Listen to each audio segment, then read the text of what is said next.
But let me talk about another case study, artificial intelligence. What can be done there? Well, a lot. So let me tell you what we've done just since I was here a year ago. We decided to found the Future of Life Institute, and please stand up if you are one of the founders, or if you're associated with FLI, Future Life Institute, in some other way. Awesome. Yay, I think I want to give all of you guys a round of applause for making this happen. We launched this 1 year ago. Our first ever meeting was at our house, March 1st last year. We got a bunch of awesome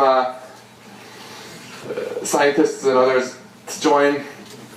And first thing we did was we got together and wrote an article to draw more attention to the AI problem. We knew in advance that because Stephen Hawking was one of us who wrote this, it was just going to be remembered forever as Stephen Hawking says. It doesn't matter that Frank Wilczek has a Nobel Prize or that Stuart Russell is like the textbook author on AI. It's Hawking says. But this has, you notice there are 30,000 shares on this thing, and it propagated through the media, and as you all know, there was a huge amount of media, the stuff that got triggered by this. Stephen Hawking kept being in the news for the rest of the year on this, and then Elon Musk chimed in, and suddenly it became too hard to just ignore this for the people who are very skeptical. And we felt this is a great environment and a great opportunity for us to actually persuade all the leaders in this field to get together and have a conference, and for the first time really just focus on talking not about how to make AI more powerful, but on how to keep it beneficial. Okay, so a lot of people said, it's crazy, you can't do that. You know, if someone comes in, some physicist calls up an AI professor and says, come to our AI conference, he'll be like, dude, if I want an AI conference, I'll organize my own things. But, you know, after spending way more time than I care to admit on this, and with a lot of awesome help from all the people who just stood up in the room here, we managed to pull this off. We have this incredible group of people in Puerto Rico in January, where you have Dennis Alsabis, who showed this incredible Atari game playing stuff, and Shane Legg, Mustafa Suleiman from his company, a whole bunch of other people from Google, a lot of top professors, a bunch of the other companies, and also a bunch of economists and lawyers. It was a fantastic, fantastic group. And remarkably, even though it seemed in the media like there was this great controversy about this, here there was an amazing consensus once we got the journalists out of the way. A consensus that, you know, both the opportunities and the challenges of AI are really great, and there's a lot of really useful research we can work on right now that will help maximize our chances of getting beneficial AI.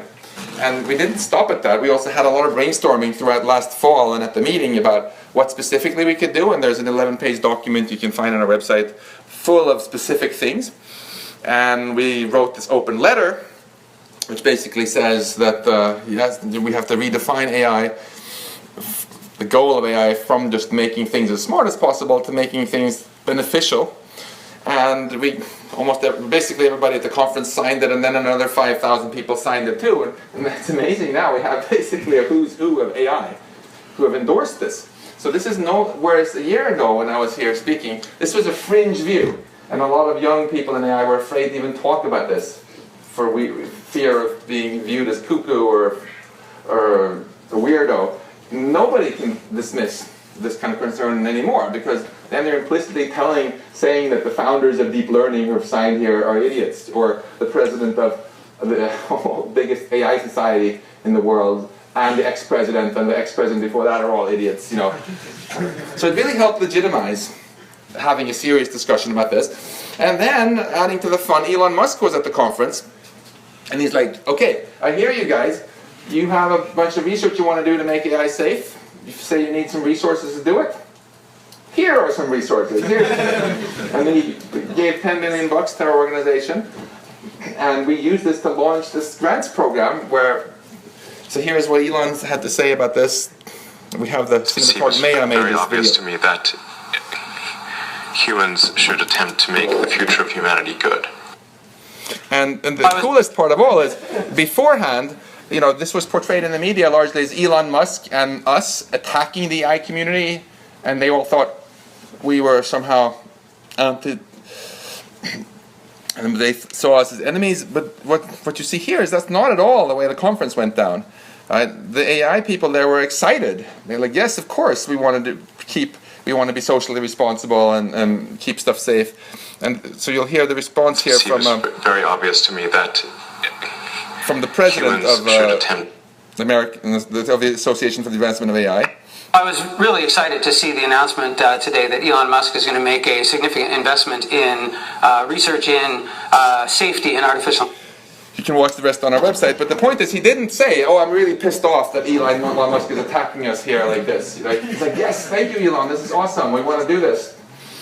And then we posted that we've been working hard during the January and February. We posted this online. We didn't know how many people were going to apply for this because it was so new and so different and such a short deadline. We got 300 applications roughly from around the world for doing awesome safety research, totaling about $100 million. So look what you can do in 1 year. And just last week, our excellent review panelists managed to trim this down to about a quarter.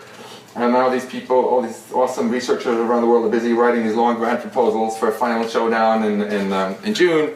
And then the research will start to happen. So this is just an example of how just a bunch of ordinary little dudes, like us here, right? In 1 year, just since the last time I spoke in this room, I've actually been able to make a noticeable difference on one of these things.